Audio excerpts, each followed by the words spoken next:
morning, everybody. What? They say it's this way. This way? Not this way. Can everybody hear me okay? All right. Welcome to Calusa Lake Special Membership Meeting. I'm sure everybody knows why we're here. What I'd like to do, start the meeting off, is I'm going to do some introductions to our legal staff and our management company. And if anybody can't hear me, please raise their hand and I'll talk a little bit louder. We're going to start off with Matt Wilson. He's going to chair our meeting tonight, as he always chairs our meetings for our annual meeting, so it's best that the management company takes care of that. Next to him is his father, Doug Wilson. He's the president of AMI. Everybody knows who AMI is, right? Okay. They're the ones that send you the stuff. Okay. Our next gentleman, his name is Robert Lincoln. He's the gentleman, he's an attorney. We brought him on board. He got involved with our stormwater management system up with Palmer Ranch, DeVosta. He was absolutely a huge benefit to this community. He represented us well. He's a land use expert, so any issues on land use, you want to direct him to him tonight. The next one is Michael Cochran. He is our HOA attorney. He's been with us for quite some time now. So any questions on HOA issues or amendments or anything like that, feel free to put it by him. The next young lady we got is fairly new to Calusa Lakes. Her name is Denise Brown McKay. She's representing Woodland Trails at this meeting. She was hired by Woodland Trails when we ended up having a conflict of interest. We used to have the same attorney that Woodland Trails did, Calusa Lakes did. And once we got into this issue where we had a conflict of interest, we had one attorney representing two HOAs. So Michael Cochran got conflicted out once they hired their own attorney. I know I'm taking some of your wind there, Bill, but I just want to keep talking, I guess. But that's where we're at. We have a brand new manager, and we're real excited about her. Her name is Leslie Brown. She's brand new with us, so everybody be nice to her, okay? I don't want her to run away and say, you people are a bunch of nuts or something. Just everybody keep it calm tonight. Okay, with that, I'm going to turn it over to our chairman. Excuse me, one more announcement. Hang on, stand by, man. Has everybody filled out a card who wants to speak? I take that as a yes. All right, everybody's going to be allowed to speak for 3 minutes. We've got a lot of people here. And even with the 3-minute timetable, that's going to allow us 40 speakers. We're pretty close to that, so everybody try to get to their point as soon as they possibly can so we can get through all the speakers. All right, I'm going to turn this over to Matt right now.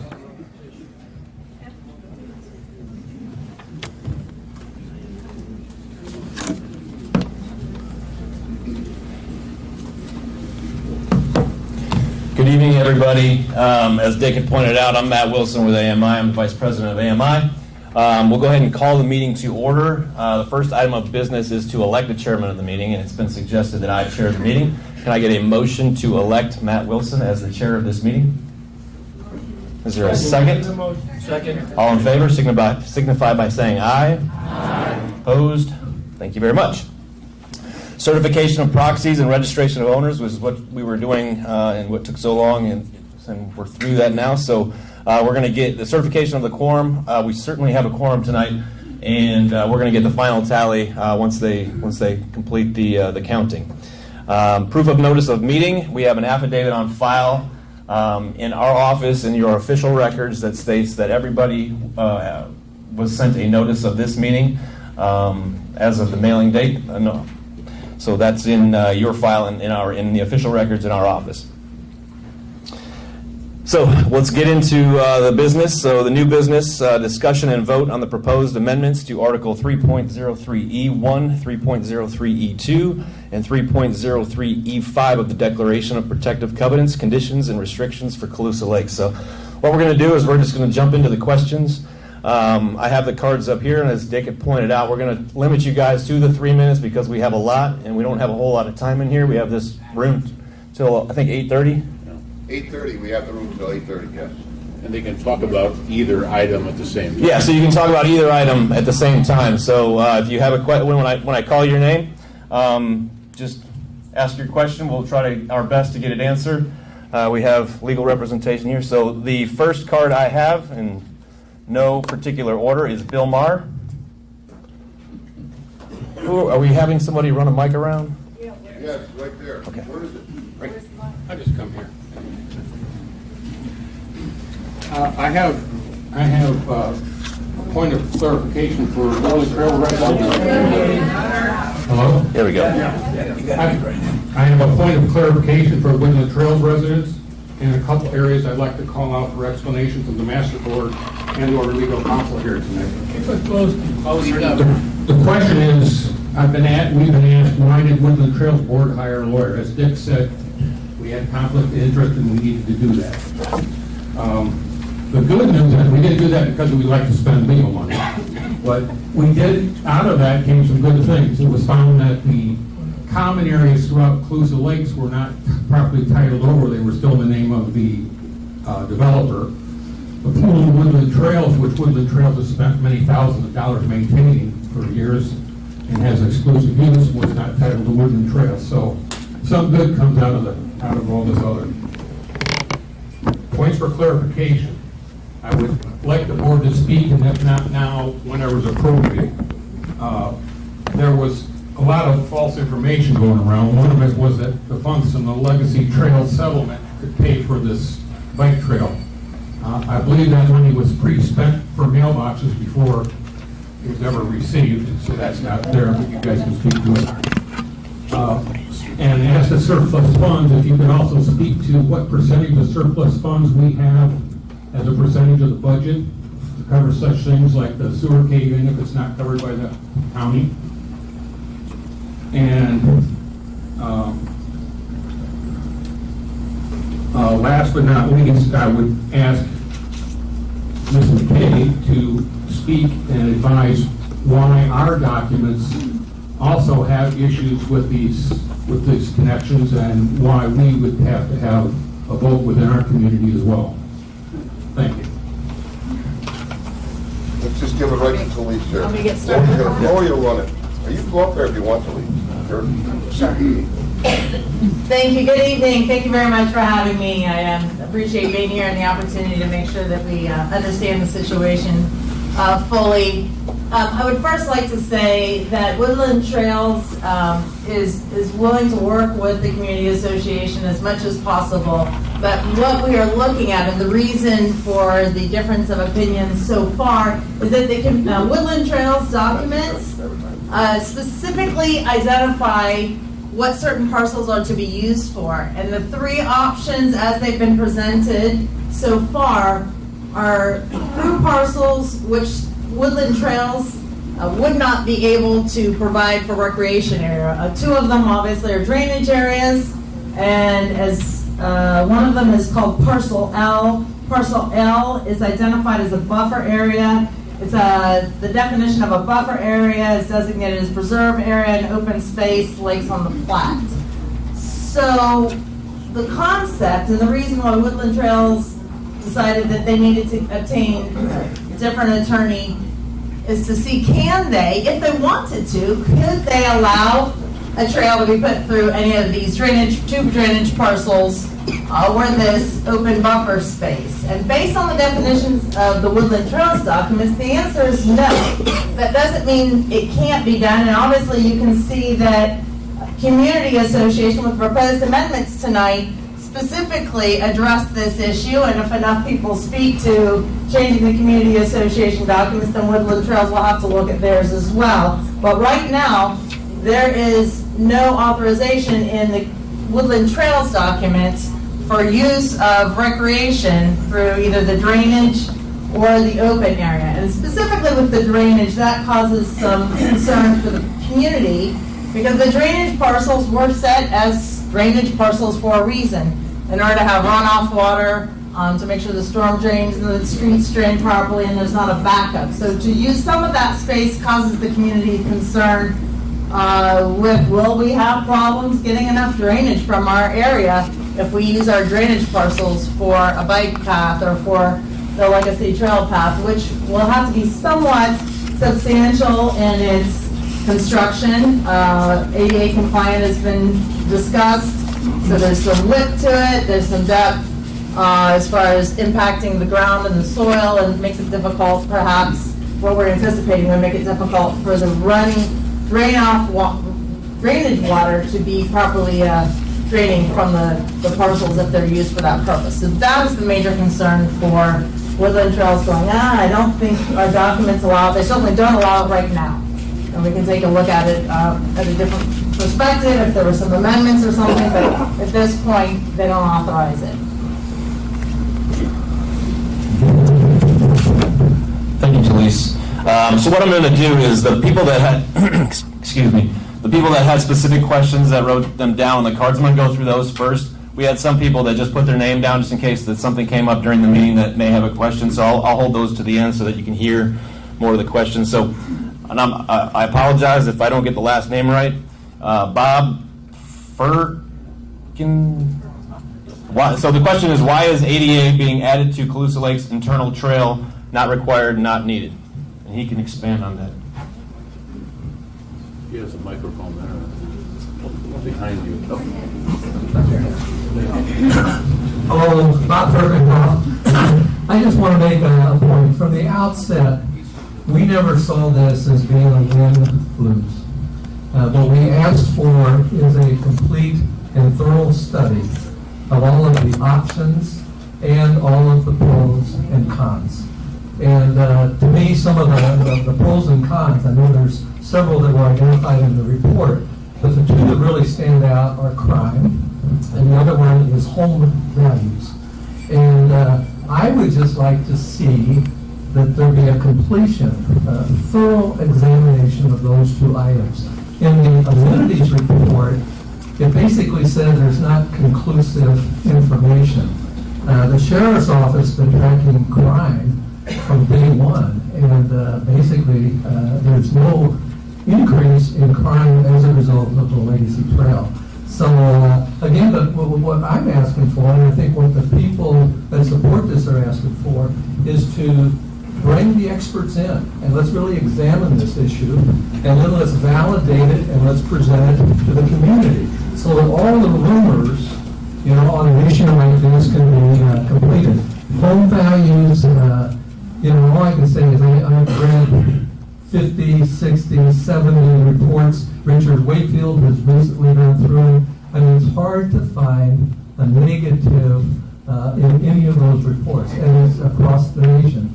As far as the ADA, I said this to Dick when we met on October the 25th. Can you just repeat what you just said as far as what goes? ADA, the American Disabilities Act, and I've had this validated by the county, by John Robinson, who's in charge of all of the trails, and I've known John for some time through my involvement with the Friends of Legacy Trail.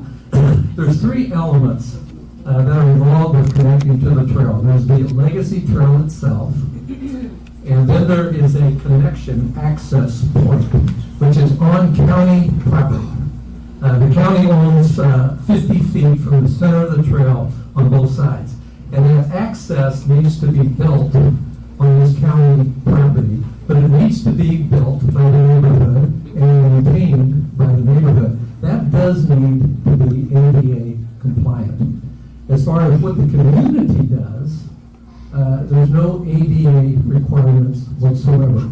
And that can be demonstrated 30 more very seconds. clearly in Bellasina and the Esplanade, where they have built connection trails and are not ADA compliant whatsoever. All right? So was there a question in there? Yes, why do we put this ADA in this voting package? Okay, that's a We'll address that right now. Yes, under the county's requirements, the point at which any trail will connect to the legacy trail has to be ADA compliant. Let me be clear, what that ADA compliance goes to grade and quality of the surface. It means at corners, you've got to have the little ramps if you're hitting something, and there's that. But this is also a public facility. It is going to be open to everybody in the community. And under the ADA, you can't build a new clubhouse and not have it be ADA compliant and accessible, and you cannot build a pool and not have it be accessible and ADA compliant, and you cannot build a recreational trail and not have it be ADA compliant and accessible. That was only half of the issue that went into that though, because the other half has to do with the community's liability for safety and the standards for a multi-use recreational trail. So the ADA requires certain kinds of surfaces, it requires certain kinds of grades. Couldn't be too steep. The other requirement, though, has to do with accepted national standards for a trail that will support both pedestrian and bicycle traffic and be two ways. And the national standards for those, in fact, there are multiple entities that have these, and all of them establish either 10 or 12 feet as the minimum width for a trail that's going to support both pedestrians and bicycles and in two-way traffic, meaning that you don't have two of them, one for each direction.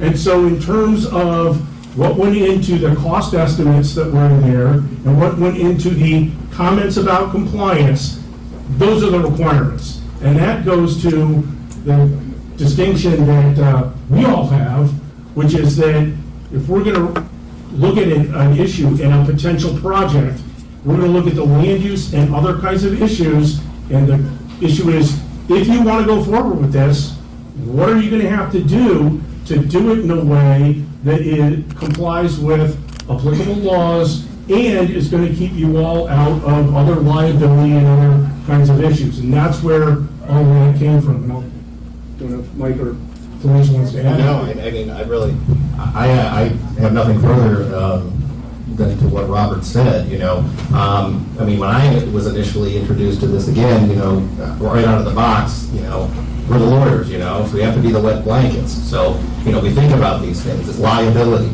cost, safety, you know, those are the things right away we're thinking about, okay? So, you know, as it relates to ADA compliance, I mean, this is something that has to be taken care of. It can't just be ignored, okay? So, I mean, I don't have anything further. All right, the next question is from Mr. Gould.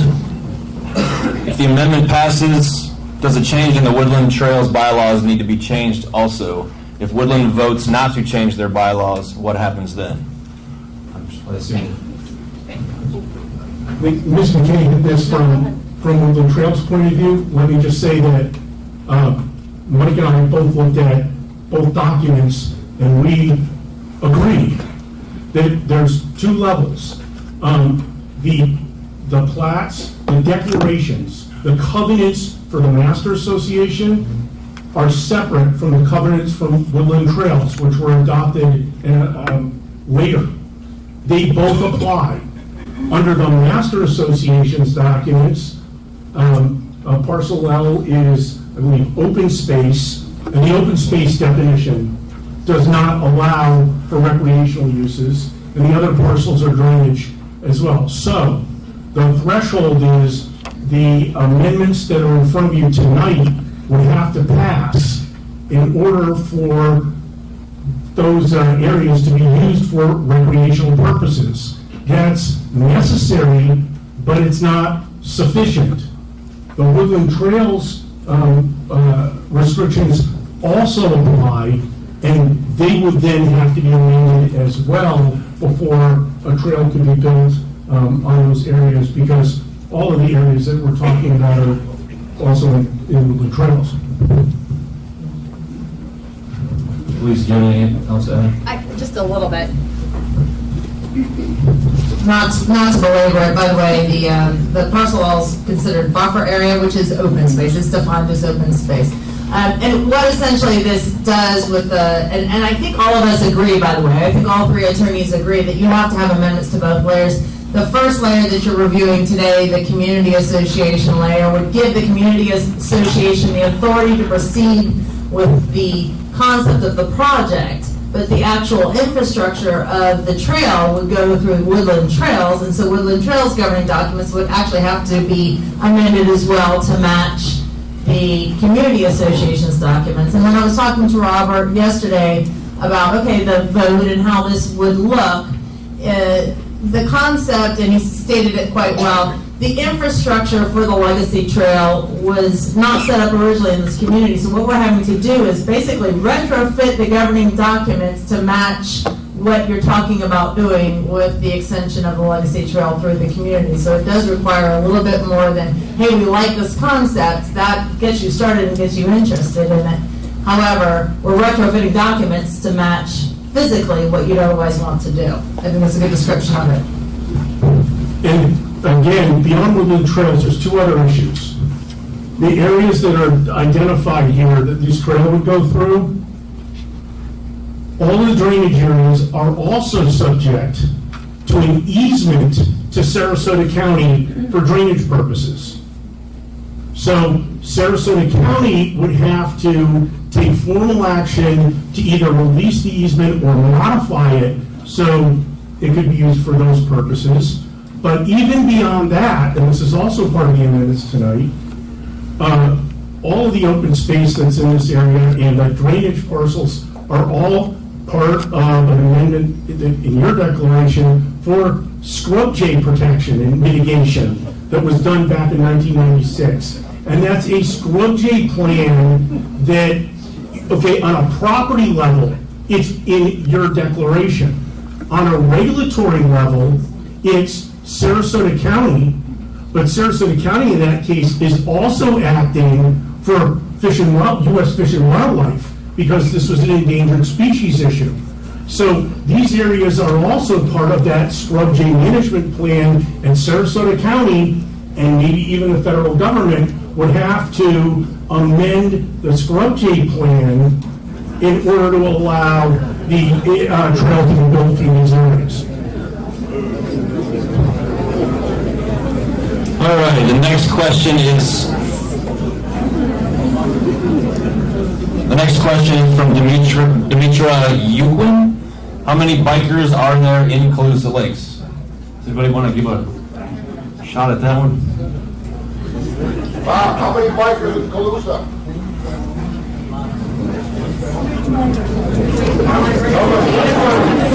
Raise your hand if you're a biker in Calusa Lakes. That is not really a good question. I'm just reading the question. All right. So I think the next question is from Pete, and I'm sorry I can't read your last name. Mitigating language to amendments. Sorry. It's Pete Doherty. Oh, my apologies. Your mic. Okay. One quick request from the lawyers. When you give a response, please try to keep it down to a minute or two because there's a bunch of us that have questions. Okay, number one, has the DeVos proposal regarding potential Legacy Trail connection between been acted upon by Sarasota County?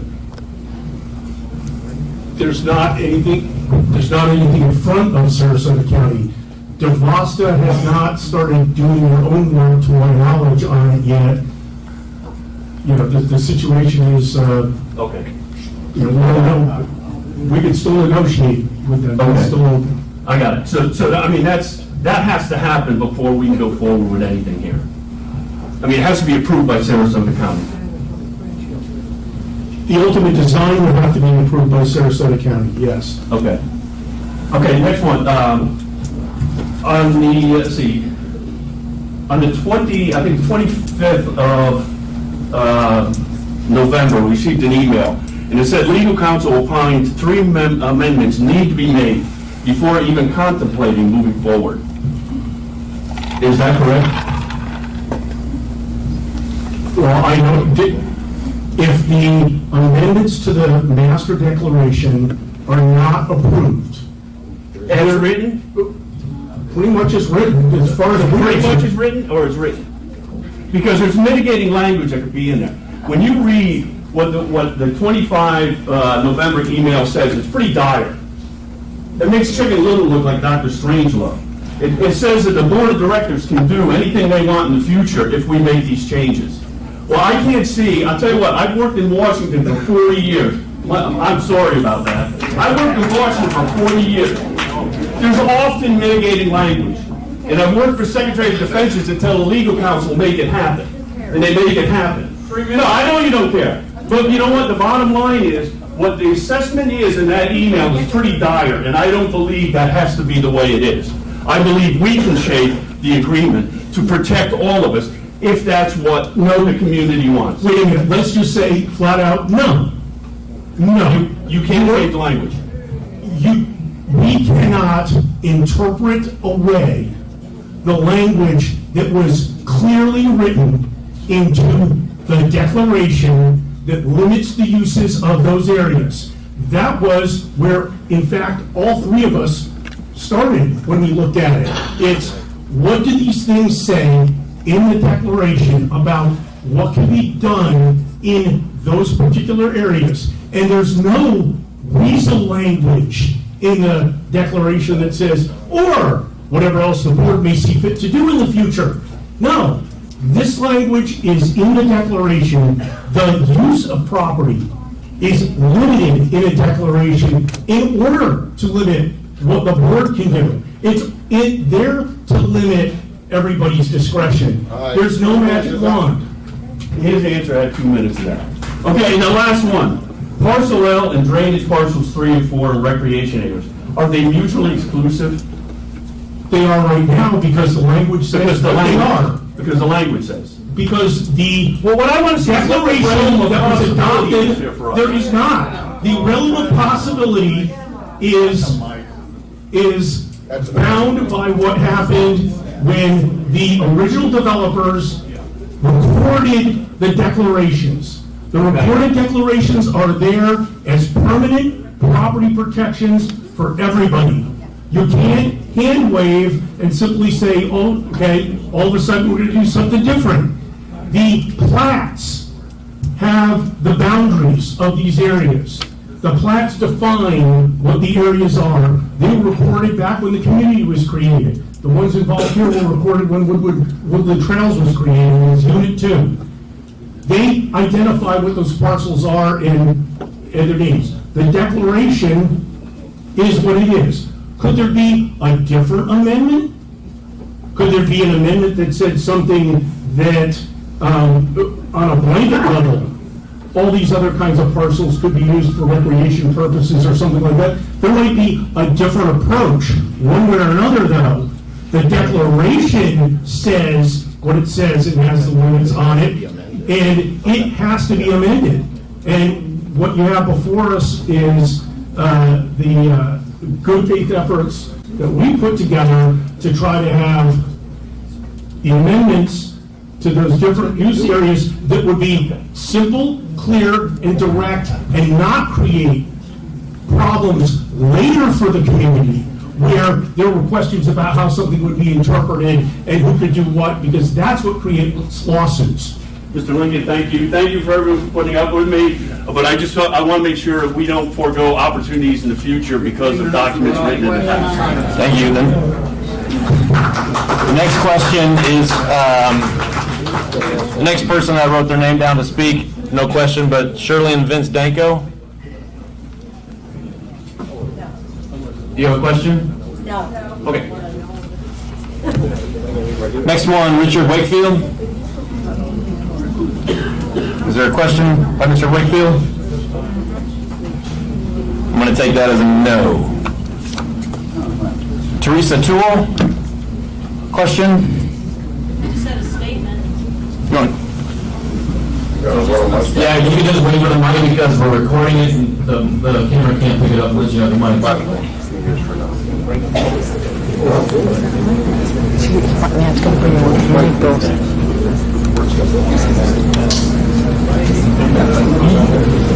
I'm Teresa Toole. How do you do this? Hi, I'm Teresa Toole, and I want to appreciate Mr. Lincoln's clear and professional and unambiguous explanations of what the declarations mean. I am against both measures. This connection to the Legacy Trail would add initial expense. It would add additional annual maintenance expenses for security, gates, and cameras. It would create a loss of security to Calusa Lakes and increase the liability for all residents. Mission Estates has had past reported issues with burglaries and other trespasses from the trail. Finally, the point of bicycling is to get exercise. And our homeowner association is above par. I'm a structural engineer. I've done a lot of tract housing. And our homeowner association is well above par of the newer subdivisions as far as quality construction, sizes of lots, good fiscal responsibility, A+ to Bill Crisafulli, and also good security. And that's it.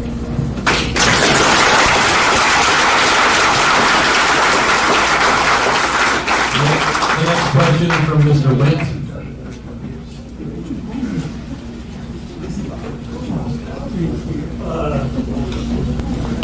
I've got some health concerns, so I want to leave in a little while, but my name is Bob Wendt. My wife Pat and I built our home in Calusa Lakes 21 years ago and have been full-time residents. We fell in love with this community and still love it today just like it is. Our home is on the west side of parcel 4, where options 2, 3, and the new 4 are proposed. If this happens, it will totally ruin our lives, peace and privacy, and enjoyment of our home. Likewise, our new neighbors on the east side of parcel 4 bought their home because they like the private setting, quiet street, and like us, enjoy all the wildlife that visit the canals.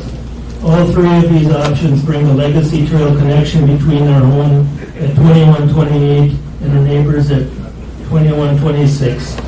These scenarios also run behind our home in 2130 to McCool, running very close to all 3 residences.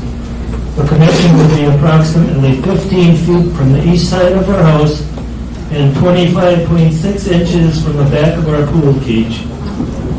If you visited, I'm sorry, I'm shaky. If you voted for the connection without knowing the proposed location and are unaware of how intrusive it would be, shame on you. I would have appreciated people knocking on our door and looking at it. Do you not care? The people that directly is affected, you want it, you're glad it's not in your backyard and have no problem forcing it on us.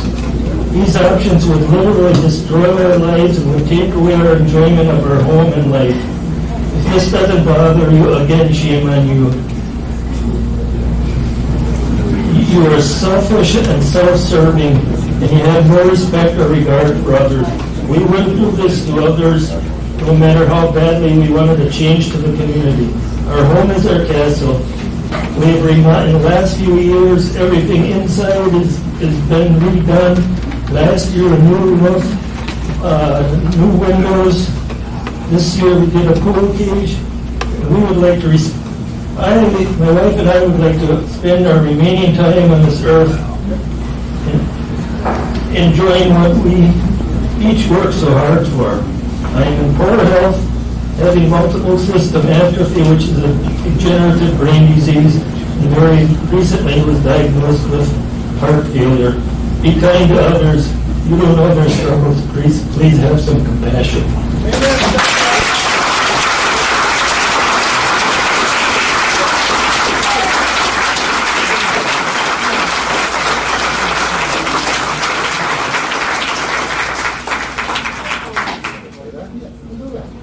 All right, the next question is Linda, or question or statement is from Linda LaFavor.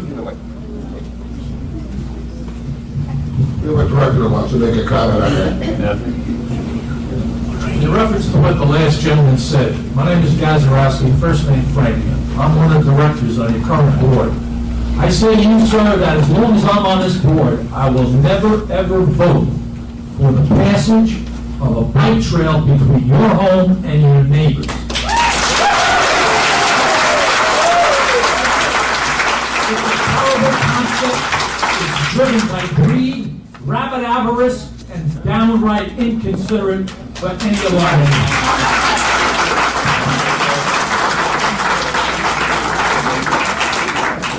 Any all in favor?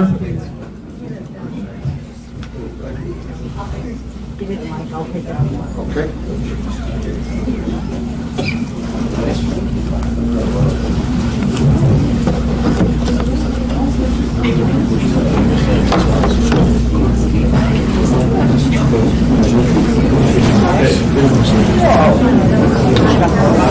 Mike is on, you just gotta pull it out and close to your mouth.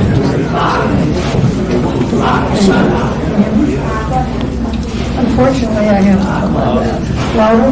Can you hear me now? Can you hear me now? I had a question about why exactly that you included the amendment about the scrub trees, about the area. Let's see, I have it here. The area that I think is choice number 1. Can you answer why that was included? Yeah, because if you go into your documents, and I reviewed everything today so that I actually have the numbers and everything. I think you're referring to Amendment 13. Amendment 13. Yes. Yes. So why is that relevant?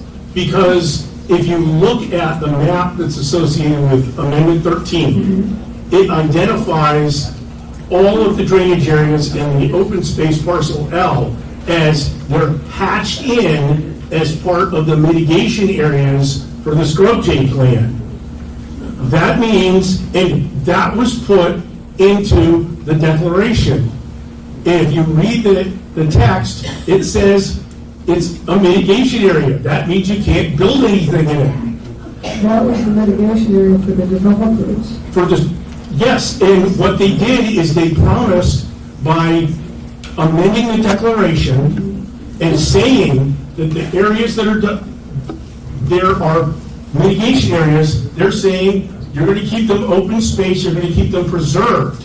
The reason that this particular parcel was added was, if you look at the map, it indicated the live oaks in that area. But as far as I can tell, there are no live oaks in that area.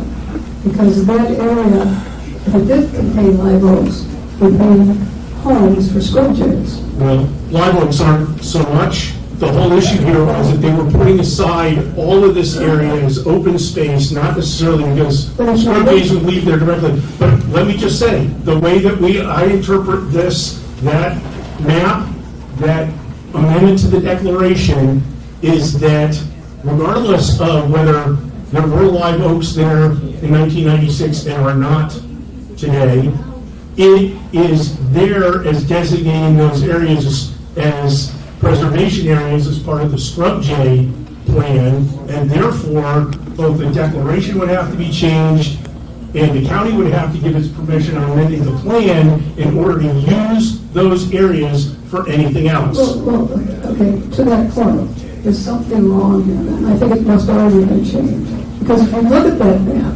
most of it is on the golf course. And it says that even if it is on the golf course, that it's up to the association to maintain it. The reason that it's an amendment in our covenants is that it says there that if that is the case, that the homeowners are supposed to walk their cats on the leash. That's why that's the only reason that it's in our covenants.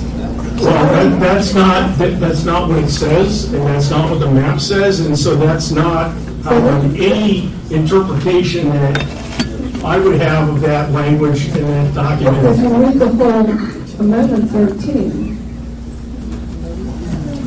that's what it says that's relevant to Calusa Lakes.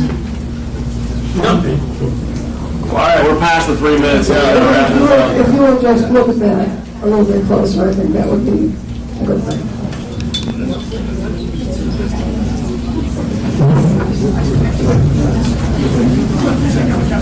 All right, the next question is from Joyce Trainer. I don't want to mess your question up, so why don't you just come to the front and ask it? Or we have a mic back there, actually. I have 2 questions. The first one is about the ADA. When the Amenities Committee was working on the study that we did, one of the things we looked at was what is the bike trail on public roads, and we actually measured a couple of them, one being Laurel and one being Elby Farm Road, and they're 30 inches right along motorized traffic that's going fast. And so we felt that 30 inches, okay, if that's good for ADA and good for the public, we proposed using, instead of doubling that to 5 feet, we proposed 6 feet. I don't understand why, and you're saying it's public access because it's in the community. It's a privately owned community. It's gated. There would be security, so it wouldn't be open. The access to the trail would not be open to people who did not have a clicker for the gate. So I don't understand why our requirements would be more stringent than what the county requirements are for public roads and bike access along them.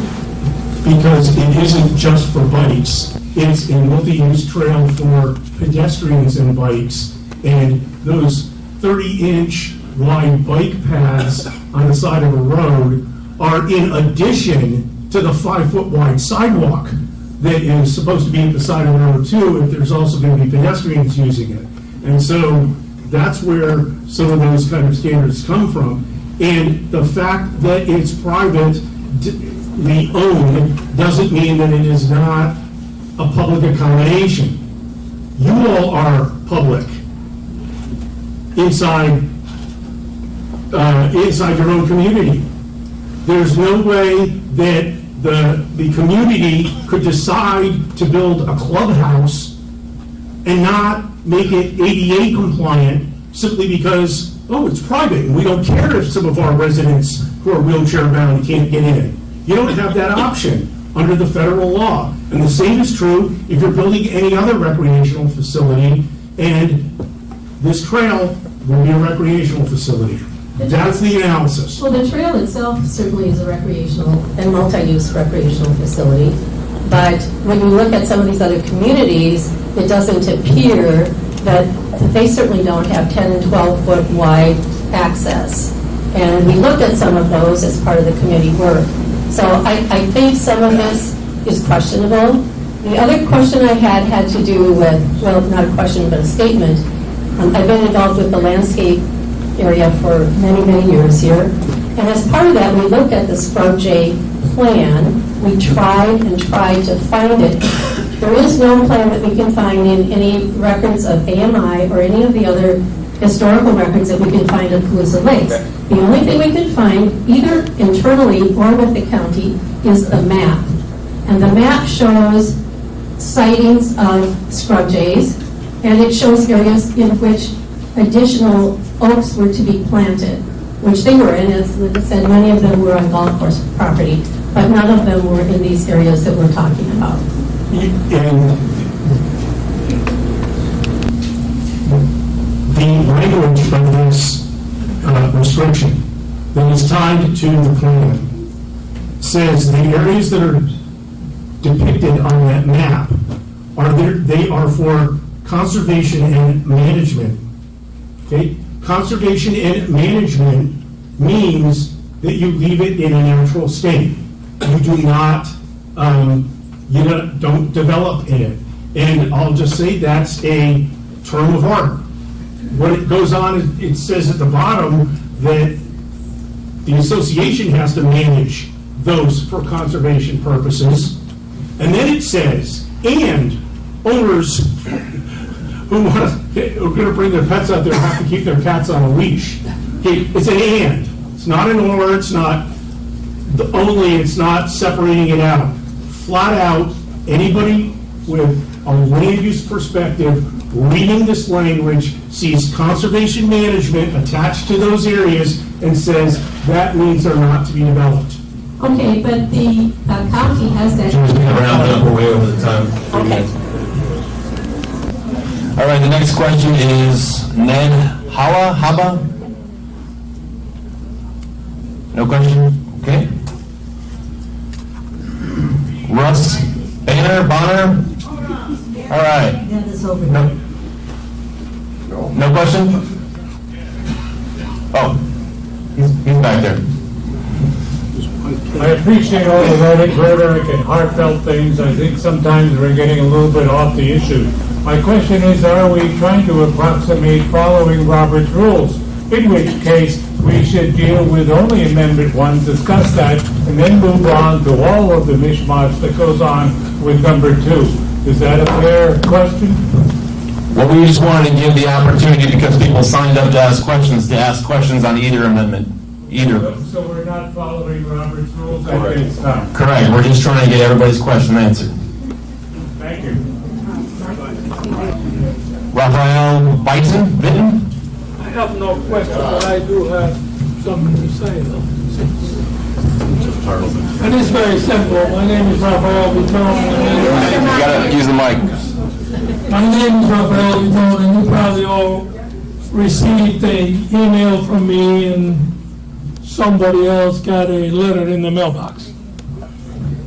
The last letter that the grassroots sends around said, vote for number 2 because there is no cost to it, so it's very simple. Well, the cost is long-term for everybody. For my neighbors at Woodland Trails, because most of these areas that are being suggested to change from common to recreational areas are in Woodland Trails. I also suggested that there is a nice area right in between, right on Calusa Lakes Boulevard, right past the entrance to the enclave, which could be used for something like that. And I wondered if anybody wants one of these recreational things put right there. It's very simple to ask for, make these changes to somebody's area and tell them all your values are going to increase because we're going to put this little roadway by you and all this stuff. But really, when you're secluded in the enclave or in Muskogee or up on the north side of it, it's very simple to wish on somebody else what you don't want next to you.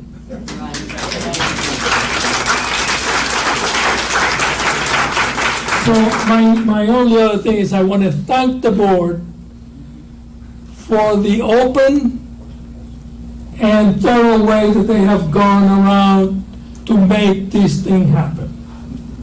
If it passes, it's not because they didn't give you enough information. If it doesn't, it's because we really got our heads screwed up right. Because, you see, I am a cyclist, I am a biker.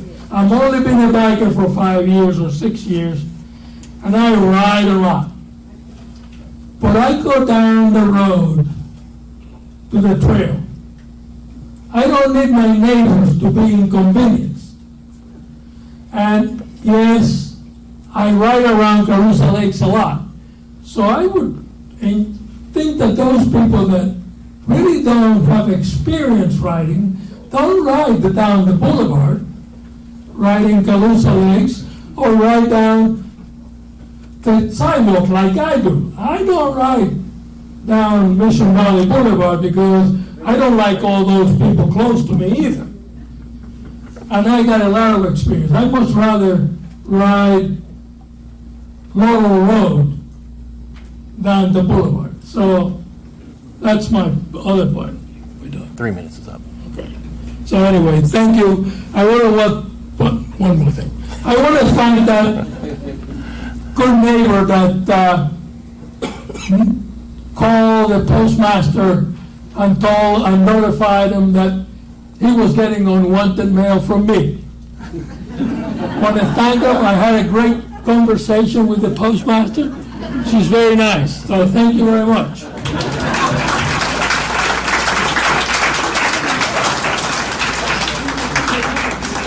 Next is Mike Spellman. Mike's coming back to you.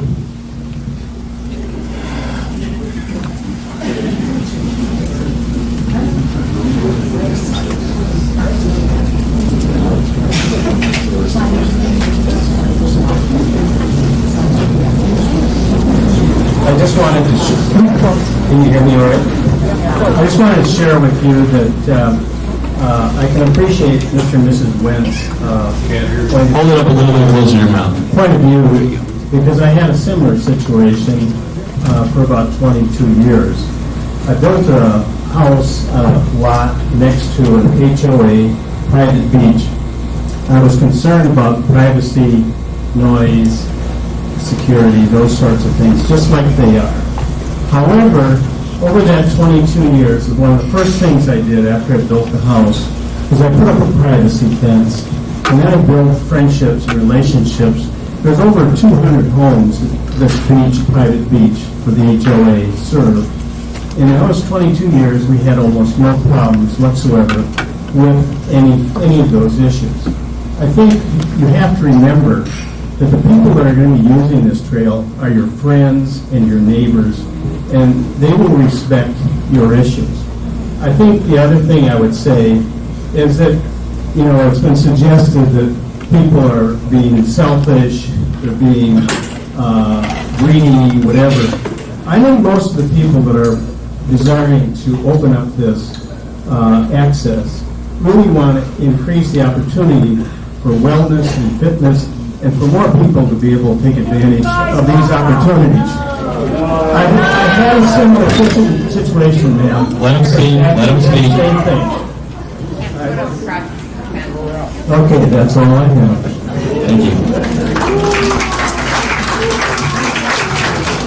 Next is Susan Hinsworth.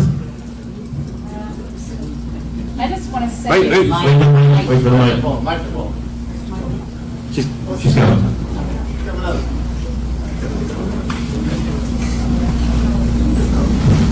I know that there's been some talk about there's no proof of crime, and there may not be. But you can't prove to me that it's going to cause any home value increase, which I'm not concerned about. You can't prove to me that there'll be no extra crime, or that the dues won't increase, or we won't get huge assessments.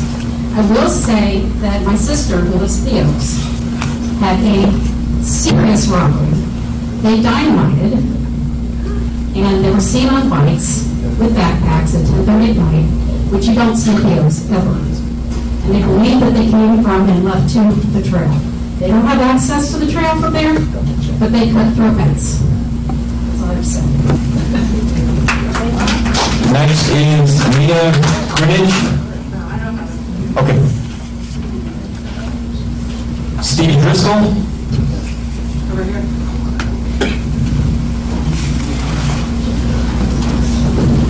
Thank you. Over to you. Good evening. You want to? Yeah, you're on. Okay. I just want to Hold it close to your mouth. visit an item brought up earlier by Mr. Doherty. I received the amendment, and I've read this many times over and over. And then on the 25th, the email came up.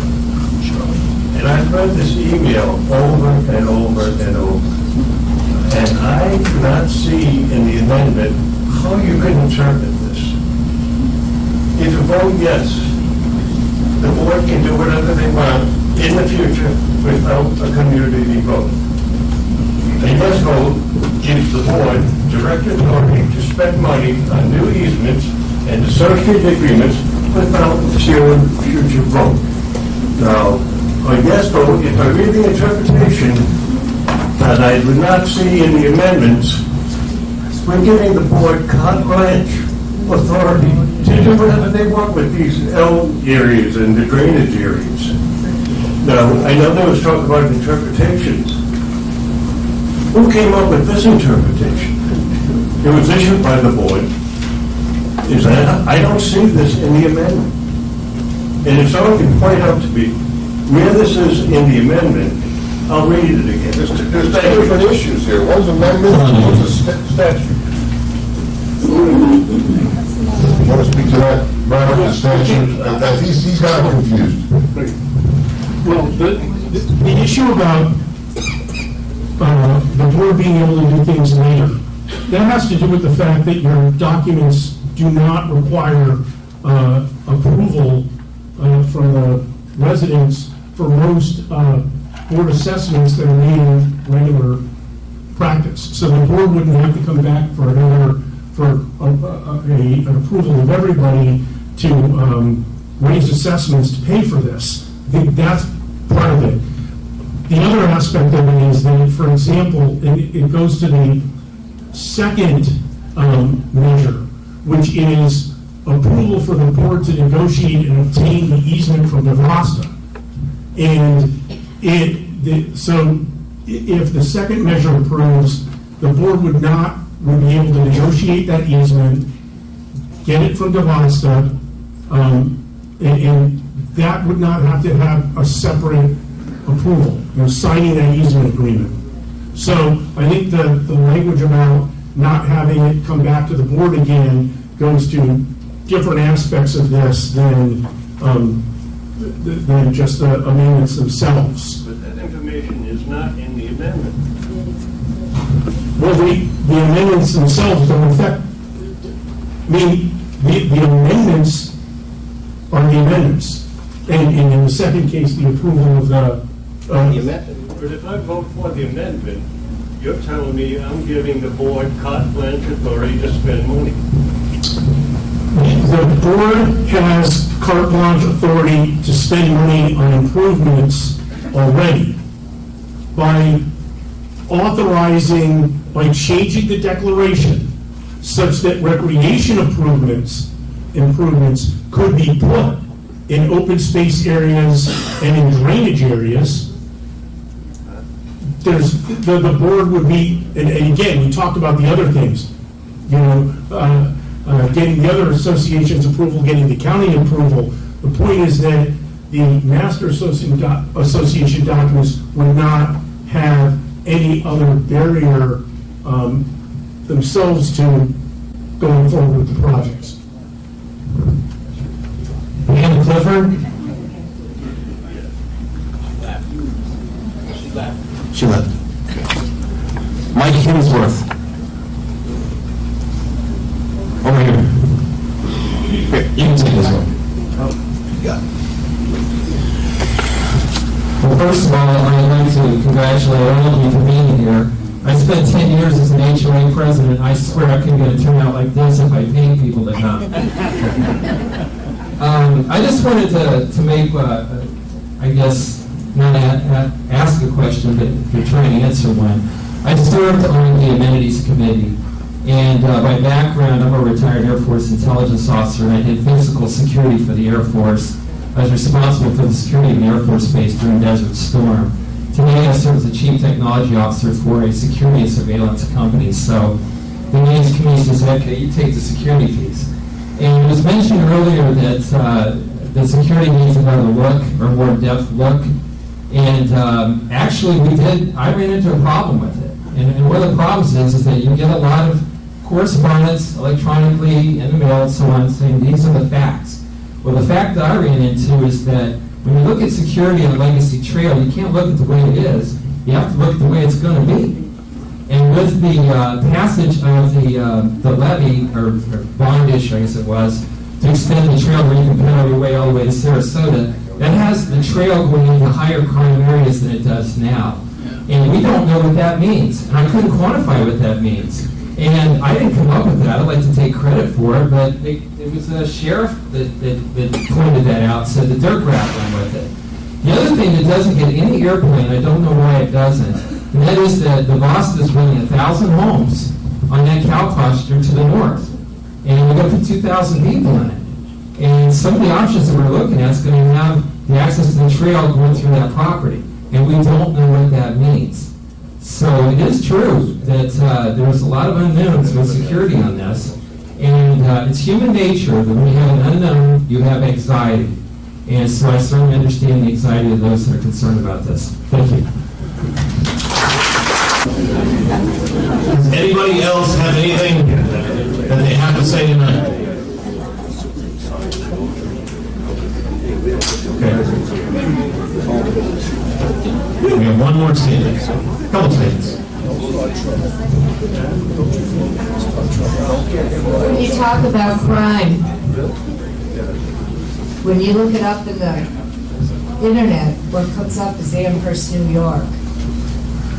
And Dick and I lived maybe 3 miles from there. And the Dateline had done a show on it. 3 murders, 9 rapes. So you can't say there's no crime anywhere in the nation.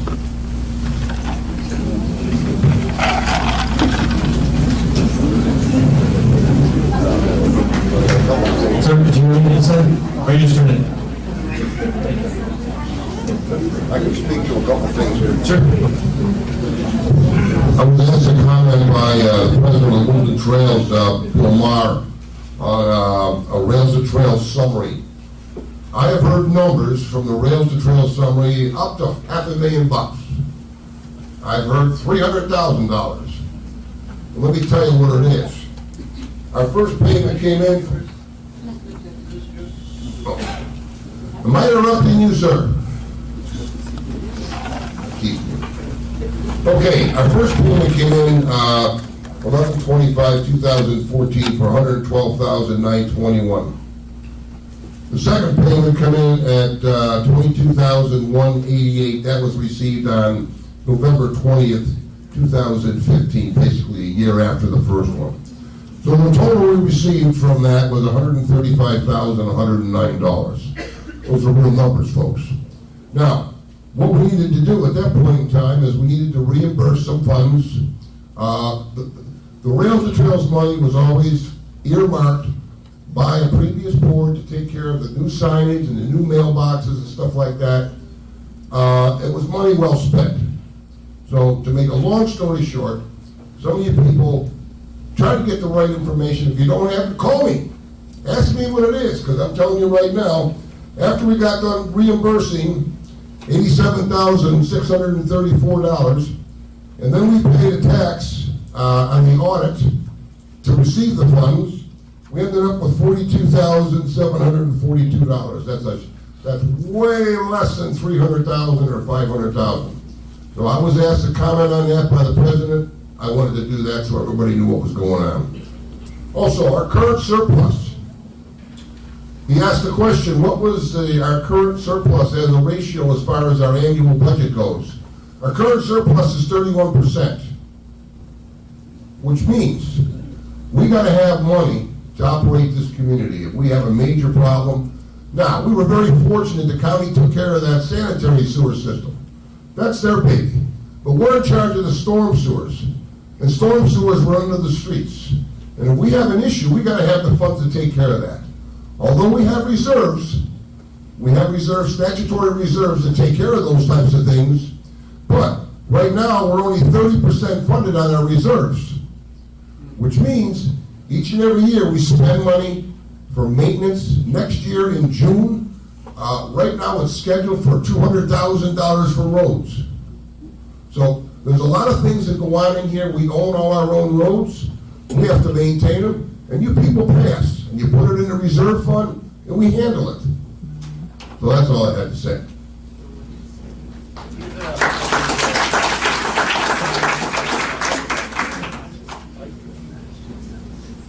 You want to see that? The guy that I can never shut up don't want to talk. He wanted me to make sure that everybody understands that the surplus belongs to everybody, not just 40 or 50 or 60 or 100 bike trailers. It belongs to the whole community. That's what it is. Anything else on me, Tony?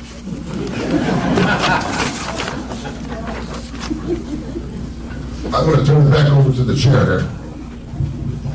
All right, so I have the results. So first, we have 409 of you guys represented by proxy or in person. So that's got to be a record because we've never had that before. So thank you all for showing up. So for the amendment to Article 3, we had 121 yes votes and 259 no votes. So there are enough no votes to make it impossible for that one to be approved. For the Legacy Trail vote, there are 57 yes votes and 321 no votes. Again, making that one impossible to be passed. So that's all the business we have tonight. Is there a motion to adjourn? Second? Second. All in favor signify by saying aye. Thank you very much.